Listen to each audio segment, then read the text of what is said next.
A9 ನ್ಯೂಸ್ಗೆ ಸ್ವಾಗತ. ನಾನು ಅಮೀನ್ ಶೇಖ್. ಮಾದಕ ದ್ರವ್ಯ ಮುಕ್ತ ಭಾರತಕ್ಕಾಗಿ ಜಿಲ್ಲಾ ಪೊಲೀಸ್ ಇಲಾಖೆಯಿಂದ ವಿಜಯಪುರ ನಗರದಲ್ಲಿ ಜನತೆಯಲ್ಲಿ ಜಾಗೃತಿಯನ್ನು ಮೂಡಿಸಲಾಯಿತು. ಎಸ್ಪಿ ಋಷಿಕೇಶ್ ಸೋನಾವಾಣಿಯವರ ನೇತೃತ್ವದಲ್ಲಿ ಜಿಲ್ಲಾ ಪೊಲೀಸ್ ಸಿಬ್ಬಂದಿಗಳು ನಗರದಾದ್ಯಂತ ಸಂಚರಿಸಿ ಮಾದಕ ದ್ರವ್ಯಗಳ ಮಾರಾಟ ಹಾಗೂ ವ್ಯಸನದಿಂದಾಗುವ ದುಷ್ಪರಿಣಾಮಗಳ ಕುರಿತು ಅರಿವು ಮೂಡಿಸಿದರು. ಈ ವೇಳೆ ಎಸ್ಪಿ ಋಷಿಕೇಶ್ ಅವರು ಮಾತನಾಡಿದರು. ಪೊಲೀಸರು ತಮ್ಮ ಕರ್ತವ್ಯವನ್ನ ನಿಷ್ಠೆಯಿಂದ ಮಾಡಬೇಕು, ಅಲ್ಲದೆ ಪೊಲೀಸರು ತಮ್ಮ ಕರ್ತವ್ಯ ಮರೆಯಬಾರದು. ರಾತ್ರಿ ವೇಳೆ ಸರಿಯಾಗಿ ಪೊಲೀಸರು ಕಾರ್ಯನಿರ್ವಹಿಸ್ತಾ ಇಲ್ಲ ಎನ್ನುವಂತಹ ದೂರುಗಳು ಕೇಳಿ ಬಂದಿವೆ. ಅದಕ್ಕಾಗಿ ಕಠಿಣ ಕ್ರಮಗಳನ್ನು ತೆಗೆದುಕೊಳ್ಳಬೇಕಾಗುತ್ತದೆ ಅಂತ ಎಚ್ಚರಿಕೆ ನೀಡಿದರು.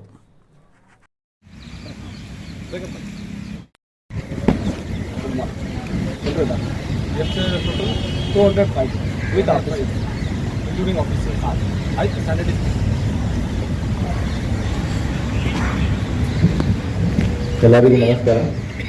ರಂಗಪ್ಪ, ಈಗ ಸಾಕಷ್ಟು ದಿವಸ ಆಗಿದೆ, ಯಾವುದು ಪರೇಡ್ ನಾವು ಮಾಡೋಕ್ಕೆ ಆಗಲಿಲ್ಲ. ಈಗ ಇನ್ನು ಮುಂದಕ್ಕೆ ರೆಗ್ಯುಲರ್ ಆಗಿ ಪರೇಡ್ ಆಗುತ್ತೆ.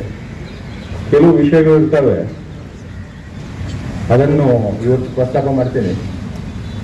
ಯಾಕೆ ನಾನು ಬಂದಾಗಲಿಂದ ಆಲ್ಮೋಸ್ಟ್ 4 ತಿಂಗಳಾಗ್ತಾ ಬಂದಿದೆ. ಕೆಲವು ವಿಷಯಗಳನ್ನು ಅಬ್ಸರ್ವ್ ಮಾಡಿದ್ದೀನಿ. ಆ ಕೆಲವು ವಿಷಯಗಳಲ್ಲಿ first and foremost is professionalism, ವೃತ್ತಿಪರವಾಗಿ ಕೆಲಸ ಮಾಡೋದು, ವರ್ಕ್ ಎಥಿಕ್ ಅದು ಏನಂತೀವಿ ನಾವು ಪೊಲೀಸ್ ಕೆಲಸಕ್ಕೆ ಸೇರಿದ್ದೀವಿ. ಪೊಲೀಸ್ ಕೆಲಸಕ್ಕೆ ಸೇರಿದ ನಂತರ ಪೊಲೀಸ್ ಕೆಲಸ ಮಾಡಲೇಬೇಕಾಗುತ್ತೆ. ಉದಾಹರಣೆಗೆ ಬೀಟ್ ಸರ್ವಿಸ್ ಮಾಡೋದು. ಬೀಟ್ ಸರ್ವ್ ಮಾಡೋದು ಅಂದ್ರೆ ಏನು? ಆ ಬೀಟ್ ಸರ್ವಿಸ್ ಮಾಡಿದ ನಂತರ ಆ ಬೀಟಲ್ಲಿರುವಂಥ ಜನರಿಗೆ ಬೀಟ್ ಸಿಬ್ಬಂದಿ ಯಾರು ಅಂತ ಗೊತ್ತಿಲ್ಲ ಅಂದ್ರೆ ಅವ್ರು ಯಾರಿಗೆ ಕಾಂಟ್ಯಾಕ್ಟ್ ಮಾಡಬೇಕು? ಈಗ ಒಂದು ನಾವು DSP ಜೊತೆ ಡಿಸ್ಕಸ್ ಮಾಡ್ತಾ ಇದ್ದೀವಿ, DSP ಸಿಟಿ ಅವ್ರ ಜೊತೆ ಸಹ. ತಮ್ಮ ತಮ್ಮ ವ್ಯಾಪ್ತಿಯಲ್ಲಿ ರೂರಲ್ ಏರಿಯಾ ಆಗಲಿ ಅಥವಾ ಸಿಟಿ ಏರಿಯಾ ಆಗಲಿ ಯಾರು ಬೀಟಲ್ಲಿ ಇದ್ದಾರೆ ಅವರಿಗೆ ನೋ ಯೂರ್ ಬೀಟ್ PC ಅಂತ ಹೇಳ್ಬಿಟ್ಟು ಬೀಟ್ ಪೊಲೀಸ್ ನಂಬರ್, ಹೆಸರು, ಚೇರೆ ಎಲ್ಲ ಕರೆಕ್ಟಾಗಿ ಗೊತ್ತಿರಬೇಕು. You have to approach people. ನೀವು ಜನರ ಹತ್ರ ಹೋಗ್ಬೇಕು, ಮಾತಾಡಬೇಕು, ಸಂಪರ್ಕ ಬೆಳೆಸಬೇಕು. ಅದು ಆಗದೆ ಬೀಟ್ ಸರ್ವಿಸ್ ಆಗಲ್ಲ, ಏನು ಪ್ರಯೋಜನ ಇಲ್ಲ. ಸುಮ್ಮನೆ ಹೋಗೋದು, ಒಂದು ತಿರ್ಗಾಡ್ಕೊಂಡು ಬರುವುದು, ನೀವು ಯಾರ ಜೊತೆ ಮಾತಾಡಿಲ್ಲ ಅಂದ್ರೆ ಪೊಲೀಸ್ ಕೆಲಸ ಹೆಂಗೆ ಆಗುತ್ತೆ? ಮಾಹಿತಿ ಹೇಗೆ ಸಿಗೋದು? ಮಾಹಿತಿ ಸಿಗ್ಬೇಕಾದ್ರೆ you have to speak with people. ಮಾಡಲೇಬೇಕಾಗತ್ತೆ. ಸ್ವಲ್ಪ ವೃತ್ತಿಪರತೆ ಕಡಿಮೆ ಇದೆ ನಮ್ಮಲ್ಲಿ, ನಾನು ಅಬ್ಸರ್ವ್ ಮಾಡ್ತೀನಿ. No harm in admitting. ಯಾಕೆಂದ್ರೆ ನಾವು ಒಪ್ಕೊಂಡ್ರೆ ಮಾತ್ರ ಪ್ರಾಬ್ಲಮ್ ಸಾಲ್ವ್ ಆಗುತ್ತೆ. ಪ್ರಾಬ್ಲಮ್ ಇಲ್ಲ ಅಂತ ಹೇಳಿದ್ರೆ ಪ್ರಾಬ್ಲಮೇ ಇಲ್ಲ, ಏನಾಗೋದಿಲ್ಲ. ಪ್ರಾಬ್ಲಮ್ ಇದೆ. ನಾವು ಜನರ ಹತ್ತಿರ ಇನ್ನು ಬೀಟ್ ಸಮರ್ಪಕವಾಗಿ ಜಾರಿ ಆಗ್ತಾ ಇಲ್ಲ. ಜನರಿಗೆ ನಾವು ಜನರ ಹತ್ತಿರ ಮುಟ್ತಾ ಇಲ್ಲ, ಸಂಪರ್ಕ ಆಗ್ತಾ ಇಲ್ಲ. That one thing we have to improve. Secondly, crime register ಆಗಿದೆ, ಮುಂದೇನಾಗಬೇಕು ಅದೆಲ್ಲ ಆಫೀಸರ್ಗೆ ಸಹ ಹೇಳ್ತೀನಿ. PSIಗಳಿಗೆ ನಾವು ಸಹ ರಿವ್ಯೂ ಮಾಡ್ತಾ ಇದ್ದೀವಿ. ಕೆಲವು ಕೇಸಸ್ ಅಲ್ಲಿ FIR ಹಂತದಲ್ಲಿ ಇದ್ದಿರುತ್ತೆ, ಪಂಚನಾಮನೂ ಆಗಿರಲ್ಲ. ಸಣ್ಣ ಸಣ್ಣ ಕೇಸಸ್, ಒಂದು ವಾರದಲ್ಲಿ 10 ದಿವಸದಲ್ಲಿ ಮುಗಿಯುವಂಥ ಕೇಸಸ್ ಒಂದೊಂದು ವರ್ಷ ಇಟ್ಕೊಂಡಿಟ್ರೆ, ಪೆಂಡಿಂಗ್ ಇಟ್ಟರೆ ಮತ್ತೆ ಅದಕ್ಕೆ ಹೊಣೆಗಾರರು ಯಾರು? ಇನ್ನು ಮುಂದೆ ಇಂತಹ ಕೇಸಸ್ ಗಮನಕ್ಕೆ ಬಂದಾಗ ಈಗಾಗಲೇ ಒಂದು ರಿವ್ಯೂ ನಡೀತಾ ಇದೆ. ಅಡಿಷನಲ್ SP ಅವರು ರಿವ್ಯೂ ಮಾಡ್ತಾ ಇದ್ದಾರೆ. ಅದಕ್ಕೆ ರಿಪೋರ್ಟ್ ನಮಗೆ ಪ್ರತ್ಯೇಕವಾಗಿ ಬರುತ್ತೆ. ಎಲ್ಲ ಅಧಿಕಾರಿಗಳಿಗೆ ಸಹ ಹೇಳ್ಬಿಡ್ತೀನಿ. ಈಗ ಈ ರೀತಿ ನಿರ್ಲಕ್ಷ್ಯತನ, ದಿಸ್ ಇಸ್ ಕ್ರಿಮಿನಲ್ ನೆಗ್ಲಿಜೆನ್ಸ್. ನಿಮ್ಮ ಡ್ಯೂಟಿಯಲ್ಲಿ ಕೇಸಸ್ ರಿಜಿಸ್ಟರ್ ಆಗಿವೆ, ಆದರೂ ಸಹ ತನಿಖೆನೇ ಆಗಿಲ್ಲ ಅಂದರೆ ಕೇಸಸ್ ಯಾಕೆ ರಿಜಿಸ್ಟರ್ ಆಗಿದೆ? FIR ಆದ ನಂತರ ಮುಂದಿನ ಪ್ರೋಗ್ರೆಸ್ ತನಿಖೆ. ಮತ್ತೆ ಡಿಲೇ ಆದರೆ ಎಕ್ಸ್ಟೆನ್ಷನ್ ಕೇಳಬೇಕು, ಅದು ಸಹ ಸರಿಯಾಗಿ ಆಗ್ತಾ ಇಲ್ಲ. All things are noted. B professional. Second point. ಮೂರನೇದು ನೈಟ್ ರೌಂಡ್. ಅದರಲ್ಲಿ NRC ಆಗಬೇಕು, ನೈಟ್ ರೌಂಡ್ ಚೆಕ್ ಆಗಬೇಕು. ನಾವು ಸಾಕಷ್ಟು ಸಲ ಇನ್ಸ್ಟ್ರಕ್ಷನ್ ಕೊಟ್ಟಿದ್ದೀವಿ. ಆ E-Beat ಆ್ಯಪ್ ಅಲ್ಲಿ ನೈಟ್ ರೌಂಡ್ ಚೆಕ್ ಆದವರು, ಚೆಕಿಂಗ್ ಮಾಡುವವರು, ಸಿಬ್ಬಂದಿಗಳನ್ನು ರಾತ್ರಿ ಹೊತ್ತಿಗೆ ಚೆಕ್ ಮಾಡಿದಾಗ ಎಲ್ಲಿ ಚೆಕ್ ಮಾಡಿದೀವಿ ಅದನ್ನು ಅಪ್ಡೇಟ್ ಮಾಡಬೇಕು. ಅದು ಆಗ್ತಾ ಇಲ್ಲ. ಇದನ್ನು ಸಹ ಮತ್ತೊಮ್ಮೆ ಪರೇಡ್ ಮುಖಾಂತರ ಈಗ ಹೇಳಾಗ್ತಾ ಇದೆ. ಅದೇ ರೀತಿ ಮೊಬೈಲ್ CCTVNS ಆ್ಯಪ್, ಪ್ರತಿಯೊಂದು ಸ್ಟೇಷನ್ಗೆ ಫಿಂಗರ್ ಪ್ರಿಂಟ್ ಸ್ಕ್ಯಾನರ್ ಕೊಟ್ಟಿದ್ದೀವಿ. ಅದು ಫಿಂಗರ್ ಪ್ರಿಂಟ್ ಸ್ಕ್ಯಾನರ್ ಸಸ್ಪಿಷಿಯಸ್ ವ್ಯಕ್ತಿ ಕಂಡಾಗ, ಅದು ಬಂದಾಗ ಅಂತ ಅವರಿಂದ ಫಿಂಗರ್ ಪ್ರಿಂಟ್ ಸ್ಕ್ಯಾನ್ ಮಾಡಿ ರಾತ್ರಿ ಹೊತ್ತಿಗೆ ಚೆಕ್ ಮಾಡಿದರೆ ಇದು ಕೆಲವು MOB ಡಿಟೆಕ್ಟ್ ಆಗಬಹುದು, ಪ್ರಾಪರ್ಟಿ ಅಫೆನ್ಸ್ ತಪ್ಪಬಹುದು. ಈ ಎರಡು ವಿಷಯಗಳು ಸರಿಯಾಗಿ ಸಮರ್ಪಕವಾಗಿ ಆಗದೆ ಇರುವುದು ಕಂಡು ಬಂದಿದೆ. ಇನ್ನೊಂದು ವಿಚಾರ ಅಂದರೆ ಸಕಾಲ ಪೆಂಡೆನ್ಸಿ. ಸಕಾಲದಲ್ಲಿ ಬರುವಂಥ ಪೆಂಡೆನ್ಸಿ ಎಲ್ಲ ಆನ್ಲೈನ್ ನಮಗೆ ಸ್ಟೇಟಸ್ ಗೊತ್ತಾಗುತ್ತೆ. 40 ದಿವಸ, 21 ದಿವಸ ಅಷ್ಟು ಕಾಲಾವಕಾಶ ಇದ್ರೂ ಸಹ ಅದು ಓವರ್ ಡ್ಯೂ ಆಗ್ತಾ ಇದೆ. ಯಾಕೆ ನನಗೆ ಅರ್ಥ ಆಗ್ತಾ ಇಲ್ಲ. ಇದಾದೇ ಉದಾಸೀನತೆ, ನಿರ್ಲಕ್ಷ್ಯತನ. These all things are taken very seriously. ಇವತ್ತಿನ ಇಷ್ಟೆಲ್ಲ ಪಾಯಿಂಟ್ ಯಾಕೆ ರೇಸ್ ಮಾಡಿದ್ದೀನಿ ಅಂದ್ರೆ ವೃತ್ತಿಪರವಾಗಿ ಕೆಲಸ, ನಾವು ಯಾವ ಕೆಲಸಕ್ಕೆ ಸೇರಿದ್ದೀವಿ, ನಮ್ದು ಡ್ಯೂಟಿ ಏನಿದೆ ಅದು ತಿಳ್ಕೊಂಡಿಲ್ಲ ಅಂದ್ರೆ ಇದು ಬರೀ ಸಂಬಳ ಪಡೆಯೋಕ್ಕೆ ಒಂದು ಚಾರಿಟಿ ಗಂಜಿ ಕೇಂದ್ರ ಇಲ್ಲ. ಇದು ಪೊಲೀಸ್ ಇಲಾಖೆಯಲ್ಲಿ ಡೆಲಿವರ್ ಮಾಡಲೇಬೇಕಾಗತ್ತೆ. ನಮ್ಮಲ್ಲಿ ಸಾಕಷ್ಟು ಜನ ಡಿಪೆಂಡೆಂಟ್ ಇರ್ತಾರೆ. ನೀವು ನ್ಯಾಯ ಕೊಡ್ತೀವಿ ಅಂದ್ರೆ ಏನ್ ಕೊಡ್ತೀವಿ? ಸರಿಯಾದ ಸಮಯಕ್ಕೆ ಕೆಲಸನೇ ಮಾಡಿಲ್ಲ ಅಂದ್ರೆ ನ್ಯಾಯ ಯಾರಿಗೆ ಕೊಡ್ತೀವಿ ನೀವು? ಇದು ಒಂದು ಬಹಳ ಸೀರಿಯಸ್ ಆಗಿ ತಗೊಳ್ಳಲಾಗಿದೆ. ಎಲ್ಲರೂ ದಯವಿಟ್ಟು ನೋಟ್ ಮಾಡಿ ಇದನ್ನು. ಮುಂದಕ್ಕೆ ಕೆಲವು ವಿಷಯಗಳನ್ನು ನಾವು ಏನು ವಾರದ ಪರೇಡ್ ಮಾಡ್ತೀವಿ, ಆ ವೀಕ್ಲಿ ಪರೇಡ್ ಅಲ್ಲಿ ಹಂಚಿಕೊಳ್ಳಲಾಗುವುದು. ಪ್ಲಸ್ ನಾವು ಕ್ರೈಮ್ ಮೀಟಿಂಗ್ ರೆಗ್ಯುಲರ್ ಆಗಿ ಮಾಡ್ತೀವಿ, ಅದರಲ್ಲಿ ಸಹ ಶೇರ್ ಆಗುತ್ತೆ. But instructions are useless unless they are implemented. ನೂರಾರು ಸಾವಿರಾರು ಇನ್ಸ್ಟ್ರಕ್ಷನ್ಸ್ ಕೊಡ್ಬಹುದು. ನಾನು ಜಾಸ್ತಿ ಏನು ಕೇಳ್ತಾ ಇಲ್ಲ. ಏನು ಬೇಸಿಕ್ ಡ್ಯೂಟಿ ಏನಿದೆ ಅಷ್ಟೇ ಮಾಡ್ಕೊಳ್ಳಿ ಸಾಕು. FIR ಕರೆಕ್ಟಾಗಿ ಮಾಡ್ಕೊಳ್ಳಿ. ಜನ ಬರ್ತಾರೆ, ಗಂಟೆಗಟ್ಟಲೆ ಕಾಯ್ತಾರೆ, ಅವ್ರು FIR ರಿಜಿಸ್ಟರ್ ಮಾಡಿ ಆಯ್ತಪ್ಪ ಕಾಣುತ್ತೆ ಜೆನ್ಯೂನ್ ಕೇಸ್ ಇದೆ ಮಾಡಿಬಿಡಿ ಒಂದು FIR. Don't make them run round. ಅವ್ರಿಗೆ ತೊಂದರೆ ಕೊಟ್ಟಿದ್ದಲ್ಲಿ ಏನು ಸಿಗ್ಲಿಕ್ಕಿದೆ. FIR ಕರೆಕ್ಟಾಗಿ ಆಗ್ಬೇಕು. FIR ಆದ ನಂತರ ತನಿಖೆ ಕರೆಕ್ಟಾಗಿ ಆಗ್ಬೇಕು. ಅದನ್ನು ಮುಚ್ಚಿಡ್ಲಿಕ್ಕೆ ಹೋಗೋದು, ಬೇರೆ ರೀತಿ ಮಾಡೋದು ಅದೆಲ್ಲ ಆಗ್ಬಾರ್ದು. ಮಿಶ್ಚಿಫ್ ಆಗಬಾರ್ದು. ತನಿಖೆ ಸಮರ್ಪಕವಾಗಿ ಸರಿಯಾದ ಸಮಯಕ್ಕೆ ಮುಗಿದ್ರೆ ಕೋರ್ಟಲ್ಲಿ ಹೋಗುತ್ತೆ, ಟ್ರಯಲ್ ಸ್ಟಾರ್ಟ್ ಆಗುತ್ತೆ, ಬೇಗ ಮುಗಿಯುತ್ತೆ. ನೀವು ಒಂದು ವರ್ಷ ಪೆಂಡಿಂಗ್ ಇಟ್ಟರೆ ಯಾವಾಗ ಕೋರ್ಟಲ್ಲಿ ಹೋಗೋದು, ಯಾವಾಗ ಟ್ರಯಲ್ ಸ್ಟಾರ್ಟ್ ಆಗೋದು? ನಮ್ಮ ತನಿಖಾಧಿಕಾರಿ ಚೇಂಜ್ ಆಗ್ತಾರೆ, ಜನ ಚೇಂಜ್ ಆಗ್ತಾರೆ. It will not work. ಇನ್ನು ಮುಂದಕ್ಕೆ this things will be taken very seriously. ಮುಂದೆ ಇಲೆಕ್ಷನ್ಸ್ ಎಲ್ಲ ಬರ್ತಾ ಇದ್ದಾವೆ. ಮತ್ತೆ ಈಗಾಗಲೇ ನಾವು ಒಂದು ರೌಂಡ್ ಆಫ್ ಟ್ರಾನ್ಸ್ಫರ್ಸ್ ಏನು ಕರೆಕ್ಷನ್ ಮಾಡಿದ್ದೀವಿ. ಪ್ರತಿಯೊಬ್ಬ ತಮ್ಮ ಸ್ಟೇಷನ್ ಸೆಟಲ್ ಆಗಿಬಿಡಿ. ಜೆನ್ಯೂನ್ ಕೇಸಸ್ ನಾವೇ ಕನ್ಸಿಡರ್ ಮಾಡ್ತೀವಿ. ಅದಕ್ಕೆ ಇಲ್ಲಿಂದ ಫೋನ್ ಮಾಡ್ಸೋದು, ಅಲ್ಲಿಂದ ಫೋನ್ ಮಾಡ್ಸೋದು ಸರಿ ಅಲ್ಲ. ನೀವು ನನ್ನ ಹತ್ತಿರ ಬಂದು ಹೇಳಿದ್ರೆ ಜೆನ್ಯೂನ್ ಕೇಸಸ್ ನಾನೇ ಮಾಡ್ತೀನಿ. ಯಾಕೆಂದ್ರೆ ಫೈನಲಿ ನಾವು ಅಡ್ಮಿನಿಸ್ಟ್ರೇಷನ್ ನಡೆಸಬೇಕಾಗಿದೆ. ಯಾವ ಕಾರಣಕ್ಕೆ ನೀವು ಕೇಳ್ತೀರಿ? ನೀವು ಆಲೋಚನೆ ಮಾಡಬೇಕು. ನಮ್ಮ ಜಿಲ್ಲೆಯಲ್ಲಿ ಇರೋರು ಎಲ್ಲ ಬಿಜಾಪುರದವರೇ ಮ್ಯಾಕ್ಸಿಮಮ್. ಅದರಲ್ಲಿ ಸಹ ನಿಮ್ಗೆ ಊರಲ್ಲಿ ಪೋಸ್ಟಿಂಗ್ ಬೇಕಂದ್ರೆ ಹೇಗೆ ಏನ್ ಮಾಡ್ತೀರಿ? ನಿಮ್ಗೆ ಸ್ವಂತ ಇಂಟ್ರೆಸ್ಟ್ ಇರುತ್ತಪ್ಪ. ನಿಷ್ಪಕ್ಷವಾಗಿ ಕೆಲಸ ಮಾಡಕ್ಕೆ ಆಗತ್ತಾ? ನಿಷ್ಪಕ್ಷವಾದ ಕೆಲಸ ಮಾಡಬೇಕಾದ್ರೆ ಸ್ವಲ್ಪ ಮನೆಯಿಂದ ದೂರ ಆಗಿರ್ಬೇಕಲ್ಲ. ನಾನು ದಕ್ಷಿಣ ಕನ್ನಡ ಇದ್ದೆ, ಅಲ್ಲಿ ಬಿಜಾಪುರದವರು ಎಷ್ಟೋ ಜನ ಇದ್ರು, ಎಲ್ಲ ಮಾಡ್ತಾರೆ ಅಲ್ಲಿ ಕೆಲಸ, ಒಳ್ಳೆ ಕೆಲಸ ಮಾಡ್ಕೊಂಡು ಹೋಗ್ತಿದ್ದಾರೆ. ನಾವು ಊರಿಂದ 30 ಕಿಲೋಮೀಟರ್ 40 ಕಿಲೋಮೀಟರ್ ಹೋಗ್ಲಿಕ್ಕೆ ಸಹ ನಿಮ್ಗೆ ಇಷ್ಟ ಇಲ್ಲ ಅಂದ್ರೆ ಹೇಗೆ? ಇದು ಬಹಳ ನೆಗೆಟಿವ್ ಅನಿಸುತ್ತೆ. ನಿಮ್ಮ ಬಗ್ಗೆನೂ ನೆಗೆಟಿವ್ ಅಭಿಪ್ರಾಯ ಆಗುತ್ತೆ. ಏನು ವೃತ್ತಿಪರವಾಗಿ ಇಲ್ಲ. ನೀವು ಲೈಫ್ ಟೈಮ್ ಮನೆಯಲ್ಲಿ ನೀವು ಸ್ಟೇಷನ್ ಅಲ್ಲಿ ಇರ್ಲಿಕ್ಕೆ ಆಗುತ್ತೆ. 5 ವರ್ಷ ಟ್ರಾನ್ಸ್ಫರ್ ಆಗುತ್ತೆ. They are join the job. Don't forget that. ನಾವು ಜಾಬ್ ಜಾಯಿನ್ ಮಾಡಿದ್ದೀವಿ. ಮನೇಲಿ ಇರಬೇಕಾದ್ರೆ ಹೊಲ ಗದ್ದೆ ಮಾಡ್ಕೊಂಡಿರ್ಬೋದಿತ್ತು, ಪೊಲೀಸ್ ಇಲಾಖೆ ಸೇರಬಾರ್ದಿತ್ತು. ನಾವು ಬಂದಿದ್ದೀರಿ ಪೊಲೀಸ್ ಇಲಾಖೆಗೆ ಅಂದ್ರೆ ಪೊಲೀಸ್ ಕೆಲಸ ಮಾಡಿ. ಇಷ್ಟೇ ನಾನು ಕೇಳ್ತಾ ಇರೋದು. ಬಹಳ ಸೀರಿಯಸ್ ವಿಷಯಗಳು ಕಳೆದ 3-4 ತಿಂಗಳಲ್ಲಿ ಶೇರ್ ಮಾಡಬೇಕು. ಈ ವಿಷಯಗಳನ್ನು ಕರೆಕ್ಟಾಗಿ ಅರ್ಥ ಮಾಡಿಕೊಳ್ಳಿ. ಒಳ್ಳೇದಾಗಲಿ. ಇಲೆಕ್ಷನ್ ಬರ್ತಾ ಇದೆ. ಯಾವುದೇ ರೀತಿಯ ನಮ್ಮ ಮೇಲೆ ಆಪಾದನೆ ಬರಬಾರ್ದು. ನಾವೆಲ್ಲ ನಿಷ್ಪಕ್ಷವಾಗಿ ಕೆಲಸ ಮಾಡಬೇಕು. ಅದು ಒಂದು ಮನಸ್ಸಿನಲ್ಲಿ ಇಟ್ಕೊಳ್ಳಿ. ಒಳ್ಳೆ ಕೆಲಸವನ್ನು ನಾವು ರಿವಾರ್ಡ್ ಮಾಡ್ತೀವಿ, ಗುರುತಿಸ್ತೀವಿ. ಅದೇ ರೀತಿಯಲ್ಲಿ ಕೆಟ್ಟ ಕೆಲಸ ಆದಲ್ಲಿ, ನೆಗೆಟಿವ್ ಆದಲ್ಲಿ ಅವರಿಗೆ ಪನಿಷ್ಮೆಂಟ್ ಸಹ ಇಮಿಡಿಯೇಟ್ ಬರುತ್ತೆ. ಇಷ್ಟೇ ನಾನು ಹೇಳಲಿಕ್ಕೆ ಇಷ್ಟಪಡ್ತೀನಿ. ಸಿಬ್ಬಂದಿ ಆಗಲಿ, ಅಧಿಕಾರಿಗಳಾಗಲಿ, ಎಲ್ಲರೂ ಇನ್ಕ್ಲೂಡಿಂಗ್ ಮೀ, ನನಗೆ ಸಹ ಇದು ಅನ್ವಯ ಆಗುತ್ತೆ. ಮತ್ತೆ ಇನ್ನೇನು ಹೇಳ್ತೀನಪ್ಪ? ಮತ್ತೆ ರಾತ್ರಿ ಚೆಕಿಂಗ್ ನೋಡಿ, ಒಂದು ಅರ್ಥ ಮಾಡ್ಕೊಳ್ಳಿ. ನಾನು ನೋಡಿದ್ದೀನಿ, ರಾತ್ರಿ ಜನ ಏನು ಕಾಣಲ್ಲ. ಚೆಕ್ ಪಾಯಿಂಟ್ ಅಲ್ಲಿ ನೋಡಿ, ಯಾರಿಗೆ ರಾತ್ರಿ ನೈಟ್ ಡ್ಯೂಟಿ ಹಾಕಿರ್ತಾರಲ್ಲ, ನಾವು ಒಂದೇ ಹೇಳಿ, ಇಫ್ ನಿಮ್ಗೆ ಡೇ ಡ್ಯೂಟಿ ಮತ್ತೆ ಮಾಡ್ಸಕ್ ಹೇಳಿದ್ರೆ ನಮ್ಗೆ ದೊಡ್ಡಾಗ್ತದೆ. ನಾವು ಏನು ಇನ್ಸ್ಟ್ರಕ್ಷನ್ ಕೊಟ್ಟಿದ್ದೀವಿ, ರಾತ್ರಿ ಡ್ಯೂಟಿ ಯಾರಿಗೆ ಹಾಕಲಾಗ್ತದೆ ಅವರಿಗೆ ನೆಕ್ಸ್ಟ್ ಡೇ ಬೆಳಿಗ್ಗೆ ಬರ್ಲಿಕ್ಕೆ ಫೋರ್ಸ್ ಮಾಡಬಹುದು. ಅವರು ನೈಟ್ ಡ್ಯೂಟಿ ನಿಯತ್ತಿಂದ ಮಾಡಲಿ. ಅವರು ನೀವು ಕರೆಕ್ಟ್ ಆಗಿ ಅಲರ್ಟ್ ಆಗಿ ನೈಟ್ ಡ್ಯೂಟಿ ಮಾಡಿದ್ರೆ ERSS vehicle and highway patrol vehicle, ಅದ್ರ ಬಗ್ಗೆ ನಾವು ಸಾಕಷ್ಟು ಸಲ ಇನ್ಸ್ಟ್ರಕ್ಷನ್ ಕೊಟ್ಟಿದ್ದೀವಿ. ERSS 14 ವೆಹಿಕಲ್ ಇದಾವೆ, ಹೈವೇ ಪೆಟ್ರೋಲ್ 7 ವೆಹಿಕಲ್ ಇದಾವೆ. ರಾತ್ರಿ ಸಮಯಕ್ಕೆ ಅವರು ಕಾನ್ಸ್ಪಿಕ್ಯೂಯಸ್ ವಿಸಿಬಲ್ ಕಾಣುವಂತ ಜಾಗದಲ್ಲಿ ಇರಬೇಕು. ಟಾಪ್ ಲೈಟ್ ಆನ್ ಮಾಡ್ಕೊಂಡಿರ್ಬೇಕು. ಅಂದ್ರೆ ನಿಮ್ಮ ಗಾಡಿ ಕಂಡು ಸಹ ಜನ ಅಲರ್ಟ್ ಆಗ್ತಾರೆ. ಕಳ್ಳರಾಗಲಿ ಅಥವಾ ಡ್ರೈವರ್ಸ್ ಆಗಲಿ. ಟ್ರಾಫಿಕ್ ಆಕ್ಸಿಡೆಂಟ್ ತಪ್ಪಬಹುದು, ಪ್ರಾಪರ್ಟಿ ಆಫೀಸರ್ ತಪ್ಪಬಹುದು. ನಮ್ಮಲ್ಲಿ ಗಾಡಿಗಳಿದಾವೆ, ಅದು ರಸ್ತೆಯಲ್ಲಿ ಇರ್ಲಿಕ್ಕಿದಾವೆ. ಅದು 14 ERSS ವೆಹಿಕಲ್ ಮತ್ತು 7 ಹೈವೇ ಪೆಟ್ರೋಲ್ ವೆಹಿಕಲ್. ಆ ಠಾಣಾಧಿಕಾರಿಗಳ ಜವಾಬ್ದಾರಿ. ಇದು ಆಫೀಸರ್ಗೆ ಸಹ ಹೇಳ್ತೀನಿ. ಅದು ಸ್ವಲ್ಪ ಇದನ್ನು ಆಗಲೇಬೇಕಾಗುತ್ತೆ. ಈಗ this all things will be taken very seriously. ಕರೆಕ್ಟಾಗಿ ಡ್ಯೂಟಿ ಮಾಡೋಣಪ್ಪ. Bring good time to Bijapur police. ಬೇರೆ ಏನಿಲ್ಲ. Thank you.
ಬ್ಯಾಂಡ್ ಹೊಡೀರಿ ಸೆಂಟ್ರಲ್ ರೇಸ್.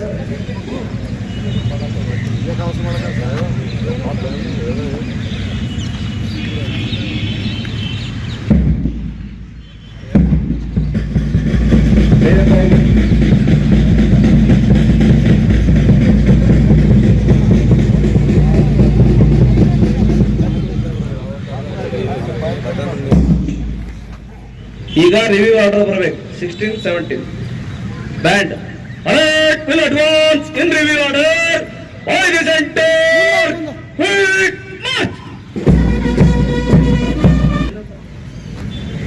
ಇನ್ನೊಂದ್ಸಲ review order band alert will advance in review order by the centre quick March.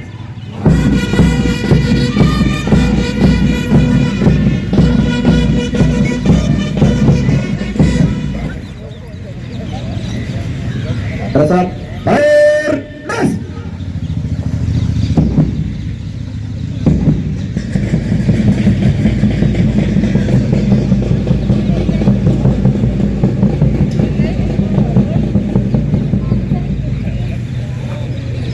In review order by the center, quick march.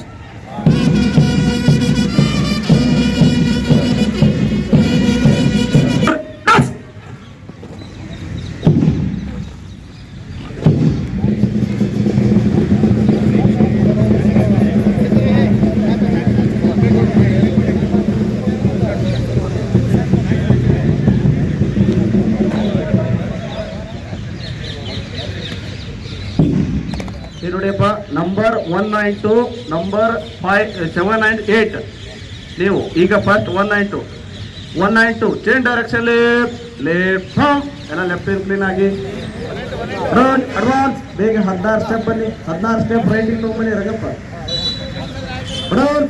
March box formation ಆಗಬೇಕಪ್ಪ. 1 2 ಬನ್ನಿ ಈ ಕಡೆ last 7 8 change direction right ನಿಲ್ಲಿ. ಈಗ ಎಲ್ಲರೂ ಕೂಡ half interval, half the total whole parade.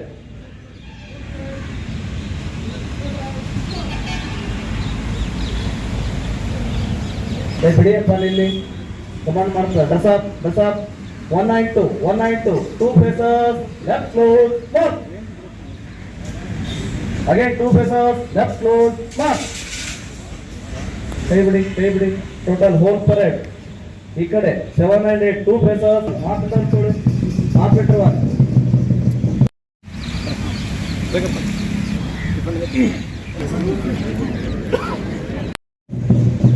ದೂರ ಫೋಟೋದಿಂದ ಮಗುವಿಗೆ ಗ್ಯಾಪ್ ಇದೆ. ಇಲ್ಲಿ ಫೋಟೋ ಕೂರ್ತು ನೋಡಿ ಎಲ್ಲಿದೆ ಲಾಸ್ಟ್ ಗ್ರೇಡ್ ಟೂರು. ನೀವಿಷ್ಟೇ ನಿಮ್ಮಿಂದ ಈ ಕಡೆ 1 ಸ್ಟೆಪ್ ರೈಟ್ ಕ್ಲೋಸ್ ಮಾರ್ಕ್. ಅರ್ಥ conductor attention, no moment, attention, no moment, every apology.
Okay.